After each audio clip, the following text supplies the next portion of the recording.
Cesaretim çalyan elle gitaram. Aydan seni gelin edip acımani kalar. Gözün yıldız kimin yaktı saça bu geceme. Yılgırsın sebep meligim sana olan sevgimi. Bilgimi soramda dedim yenileme.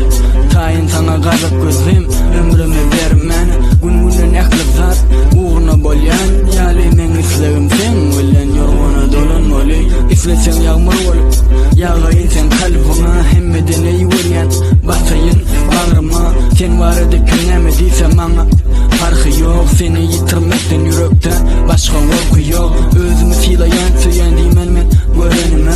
Diledim alardan duşur söyleyip söyleyeceğime. Yan ot kimin yak ya günün ateşi. Sen ömürlük sırdaşım men ömrümün güneşi.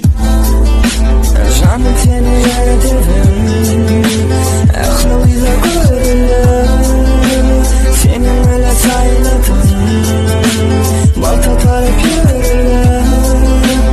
Ellerini dizildim, olması gümüşüm. Ben seni isteyen, sen ömrümün güneşi. Alım gerek canım senin vaskiyet nele. Düşmanın senin sağda senin kıdın besbele. Tesir edip bilirdi özgürler baktığımıza.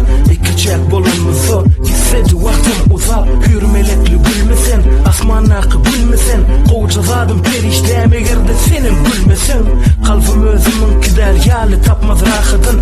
Yılgıra yakman içimden bolsa da sen maksadın. Yalnızlık meydanını men yeke özündüm. Halas yarım bolup gül gülistanı ıvırdın. 5 gün yalancı sevgi yok değil yan dövürdü. Sevgimizi dünyamızı dörüdürüz. Bağlam delsen sen men moşoluğum. Biriktireli ihvalimizi ikimiz hoşu olup.